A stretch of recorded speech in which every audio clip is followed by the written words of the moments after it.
Hey, I'm getting ready to read part 2 of chapter 7 of Trouble According to Humphrey. Paul ended up staying for dinner and spending the night and studying with Art on Sunday. In the afternoon, Art's dad told him he thought they needed a break, and the three of them went into Art's room to work on the train layout. They were in there a long time. Finally, they came out with big smiles on their faces. Humphrey, we have a surprise for you, said Art. He opened the door to my cage. Surprises are sometimes nice things like birthday parties or an especially juicy strawberry. Surprises can also be scary things like being snowed in and hungry, or strange things like suddenly having a frog as a next door neighbor. So, as Art carefully picked me up and took me out of my cage, I had a queasy, uneasy feeling all over. With Miss Bertell and Paul following him, Art carried me down the hallway to his room. It's all finished, he said. I peered over the edge of Art's hand. The train layout was amazing. The town now had streets and even street lights, along with houses and trees. Between the red and white tent and the big wheel were an elephant and a clown. It looked like a real town, although I could have done without the lake or the dark tunnel. Everything's working now, Art said, so we thought you'd like a real train ride. Sometimes humans imagine that they know what you're thinking. I was thinking I could skip riding a train ever again. We tested it with a weight to make sure that the car won't tip over with you in it, said Paul. Maybe Humphrey doesn't want to ride. Did you think of that? Asked Mr. Patel. Art placed me in the open car. He's the one who had the idea in the first place. Paul pushed the switch and said, all aboard. I clenched my paws along the side of the car as the train started chugging down the track and around the wide curve, past the town, the general store, and the tall pine trees. The train picked up speed just as it entered the tunnel. It was dark, but I didn't mind this time. In fact, I would have been happy to stay in the tunnel forever as long as I could avoid the bridge. All too soon it was light again and the train began to climb. As soon as it hit the straight bridge, it picked up speed again. I tried not to look down, but I couldn't help taking a peek. Lake Patel was right below me, looking dangerously wet.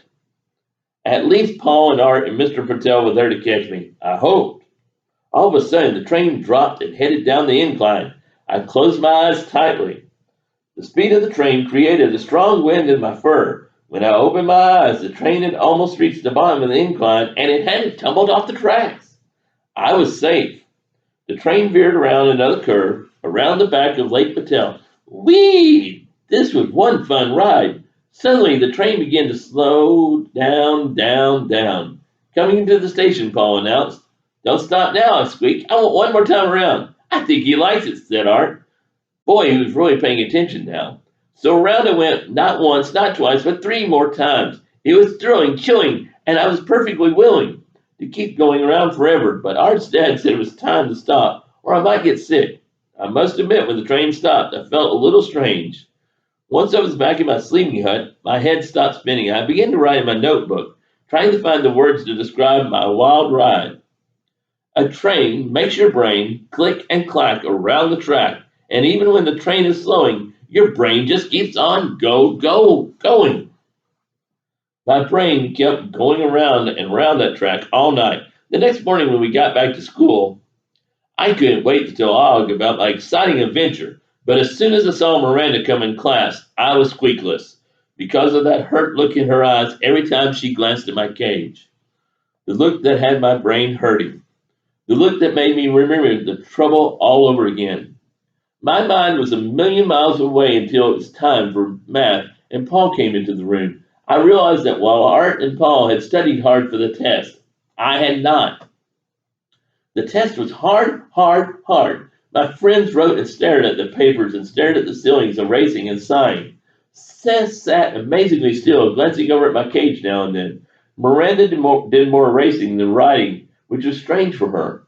Paul wrote quickly while Art seemed to struggle. He kept running his fingers through his hair, but his eyes were right on his paper. Art was paying attention, but did he understand the math? At last, Miss Brisbane called time and collected the papers. When Paul got up to leave, he whispered something to Art. Art nodded his head. I will mark these during lunch, said Miss Brisbane. I know you're all anxious to get your grades.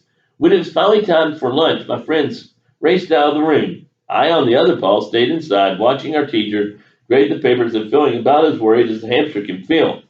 Miss Brisbane worked quickly. Sometimes she smiled, sometimes she frowned, and made a lot of marks on the papers. Sometimes she shook her head. I was gnawing my toes, wondering what grades my classmates were getting, especially art. When lunch was over and my friends were all settled, Miss Brisbane said, "Class, I'm not quite finished. You'll take out your social studies books and read the chapter on how communities are organized, starting on page 75. I'll keep on grading. All right with you." All right with you? Mandy sighed loudly.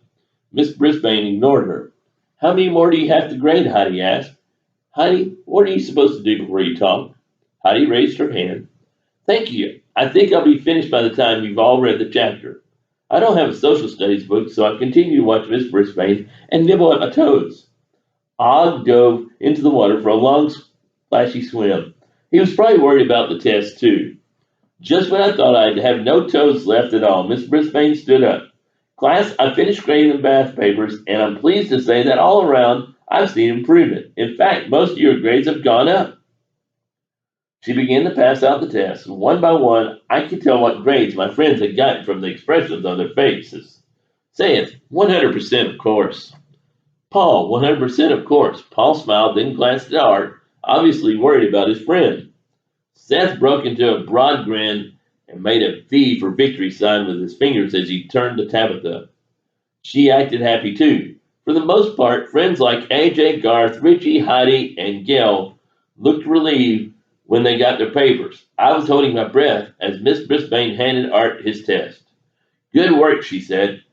"I knew you could do it." How do I describe the look on Art's face? Glowing, gleaming, beaming. As happy as he looked when he viewed his beautiful train laid out, all I can say is he was happy, happy, happy. And when Paul saw his smile, he beamed too. For once, Art had paid attention, and his attention had paid off. The only person who was extremely unhappy was Mandy. She actually put her head down on her table. "Mandy, we can talk later," said Miss Brisbane. When afternoon recess arrived, all my friends raced out the door. Mandy stayed behind. Miss Brisbane sat down next to her. "I'm sorry, Mandy. Do you know what happened?" Mandy lifted her head. She looked as miserable as Miranda did the day she got in trouble. "I don't know. I studied, but—" She flung her head down at the table. Miss Brisbane looked sad too. "Would you like to retake the test? I could give you another chance later in the week." Slowly, Mandy raised her head. "If I do better, can I take Humphrey home this weekend?" she asked. "Yes, if you can get one of your parents to sign the form." Mandy let out a huge sigh. "I'll take the test again. I'll get that paper signed." "Good. Now, is there something about these problems you don't understand?" Mandy shook her head. "I just had trouble concentrating." Miss Brisbane dismissed her so she could go out to play. I hopped on my wheel to think things over, but no matter how fast I went, I had trouble concentrating, just like Mandy. Math test proves to be a big challenge for Humphreyville.